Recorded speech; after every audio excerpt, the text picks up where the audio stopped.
दोस्तों कैसे हैं आप सभी सभी अच्छा कर रहे होंगे। मैं बताऊं, मैं भी बहुत अच्छा हूं। वीडियो अच्छा लगे तो CKD stock market news channel को सब्सक्राइब कर लेना, साथ ही बेल आइकन बटन को प्रेस कर देना। चलिए शुरू करते हैं। हेलो फ्रेंड्स, आज मैं आपके सामने फिर से एक धमाकेदार म्यूचुअल फंड्स लेकर आ गया हूं। इसका एनएवी देखिए 50 रुपये का है। अगर मैक्सिमम रिटर्न की बात करूंगा तो 19.97%, ऑलमोस्ट 20% के CAGR के हिसाब से इस म्यूचुअल फंड ने इन्वेस्टर्स को रिटर्न डिलीवर करके दिया है। 5 सालों में बात करेंगे तो 12% के CAGR के हिसाब से रिटर्न आ रहा है। 3 साल में बात करेंगे तो 47% के CAGR के हिसाब से रिटर्न आ रहा है। अगर आपको पता होगा तो सेम कैटेगरी में क्वांट म्यूचुअल फंड भी एक ऐसा म्यूचुअल फंड है जिसने 3 सालों में तहलका मचाया है, पर यह क्वांट म्यूचुअल फंड नहीं है।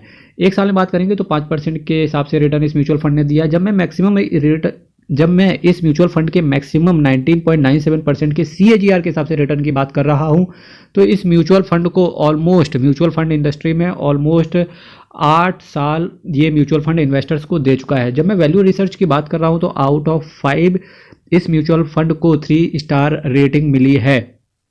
इसके साथ साथ विहांग नायक एंड वेणुगोपाल मंगाट जी, ये आपके फंड मैनेजर होंगे। इस म्यूचुअल फंड को ये दोनों बंदे फंड्स को मैनेज कर रहे होंगे। और रिटर्न आप देख सकते हैं 3 साल में 47% का CAGR और मैक्सिमम 19% का CAGR दिखाता है कि फंड मैनेजर्स की क्वालिफिकेशन क्या धमाल इन्वेस्टर्स को मालामाल किया है। इसी के साथ साथ आइए चलिए अगर मैं कुछ और चीज़ों की बात करूं, जैसे कि रिस्क, चूंकि रिस्क आपका वेरी हाई रहता है क्योंकि आपका पैसा ना चाहते हुए भी इक्विटी मार्केट में इन्वेस्ट किया जाता है।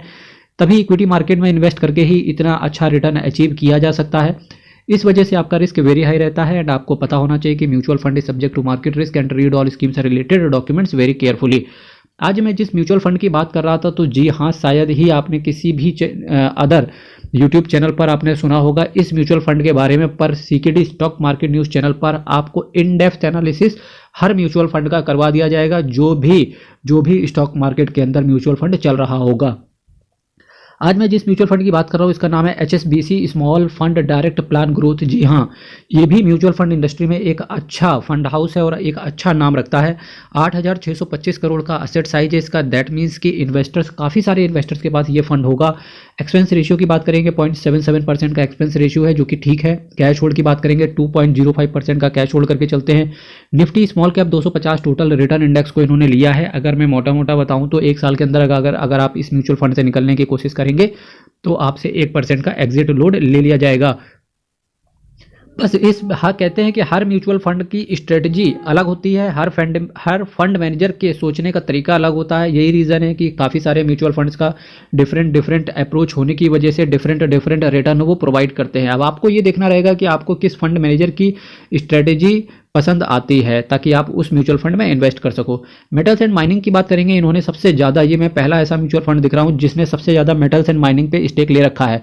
फिलहाल अगर मैं मेटल्स एंड माइनिंग की बात करूँगा, चाहे वो वेदांता हो, चाहे वो टाटा स्टील हो, ये कुछ दिग्गज स्टॉक हैं जो कि बहुत ज़्यादा नीचे गिरे हुए हैं। तो डेफिनेटली इस स्टॉक पर इनका, इस इंडस्ट्री पर, इस सेक्टर्स पर इनका ज़्यादा फोकस है, मेटल्स एंड माइनिंग पर, जहाँ पर आपका 11.20% के आसपास पैसा पड़ा हुआ है। कंस्ट्रक्शन की बात करेंगे, एक अच्छा सेक्टर है, यहाँ पर भी इन्होंने दूसरे नंबर पे प्रायोरिटी दी है। फाइनेंशियल हो गया, टेक्नोलॉजी हो गया, सर्विसेज हो गया, कंज्यूमर स्टेपल्स हो गया, टेक्सटाइल हो गया, ऑटोमोबाइल हो गया, केमिकल हो गया, कुछ डाइवर्सिफाइड सेक्टर पे भी इन्होंने पैसा लगाया है। इसके साथ साथ हेल्थ केयर में भी इनका पैसा पड़ा हुआ है।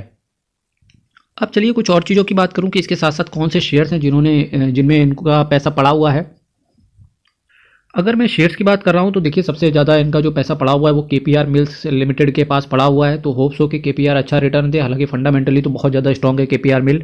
अपार industries, Carborundum Universal, KEI industries, Grindwell Norton, Cera Sanitaryware and Indian hotel, Orient Refractories, Ratnamani metals, JK Lakshmi cement, EID Parry, APL Apollo tubes, Brigade enterprise, KPIT engineering, Sonata software, कुछ अदर्स में है, tube investment of India, Mahindra life space developers limited, Finolex industries EIH limited, Finolex cable, GMM Pfaudler, Polycab India, City Union Bank, Supreme Petrochem, Persistent Systems, Lakshmi machine, HG infra, Suven pharmaceutical, Agassiz logistics, Naveen fluorine, Jamuna auto, Karur Vysya bank, Sumitomo chemical, KEC international, Krishna institute of medical sciences, Simran wind and trend limited, Shobha limited. अगर आप मेरे mutual fund वाले जो हर रोज़ मैं video लेकर के आता हूँ 345 पेज, अगर आप उसको फॉलो कर रहे हैं तो जब भी मैं शेयर्स के नाम पढ़ रहा हूं तो डेफिनेटली आप पाएंगे कि ये एक ऐसा म्यूचुअल फंड है जिसने काफ़ी सारे वैरायटी वाले शेयर्स को अपने पोर्टफोलियो में शामिल किया है, जिनके बारे में रिटेल इन्वेस्टर्स को काफ़ी कम पता है, पर फंडामेंटली बहुत ज़्यादा स्ट्रॉन्ग कंपनियां हैं। Somani ceramic, Amber enterprise, CCL product, Maharashtra seamless, the Ramco cement, Canfin homes, Kirloskar pneumatic company limited, Deepak nitrite, PNC infratech, Rolex rings, Balrampur Chini mills, ये कुछ शेयर्स हैं जहां पर आपका पैसा रहता है। इसी के साथ साथ मैं 3 ऑल्टरनेट भी प्रोवाइड करने की कोशिश करूंगा। इन सभी ऑल्टरनेट जो मैं आपको बताने वाला हूं, सभी के इन डेप्थ एनालिसिस मेरी प्लेलिस्ट में ऑलरेडी पड़े हुए हैं। डेफिनेटली आपको प्लेलिस्ट जरूर विजिट करनी चाहिए। Quant small cap fund direct plan growth, ये भी एक अच्छा फंड हाउस है। इसी के साथ साथ Nippon India small cap fund direct plan growth, ये भी एक अच्छा फंड हाउस है। कैनरा रूबेको स्मॉल कैप फंड, ये भी एक अच्छा फंड हाउस है। इसी के साथ साथ अगर मैं इस टोटल असेट मैनेजमेंट कंपनी की बात करूंगा, एचएसबीसी म्यूचुअल फंड के बारे में बात करूं तो 82,393 करोड़ का असेट अंडर मैनेजमेंट है, जो कि काफ़ी बड़ा फंड हाउस है। 115 स्कीम को ये मैनेज करते हैं। हालांकि ये फंड हाउस छुपा रुस्तम टाइप का है एचएसबीसी, और असेट अंडर मैनेजमेंट अच्छा है, 115 स्कीम को मैनेज करते हैं, ये भी अच्छा है। इसके साथ साथ मेरे मित्रों, चैनल अच्छा लग रहा हो, चैनल को जरूर सब्सक्राइब करके रख लेना, वीडियो को शेयर कर देना। कल फिर मिलेंगे सेम टाइम सेम चैनल, तब तक के लिए बहुत बहुत धन्यवाद।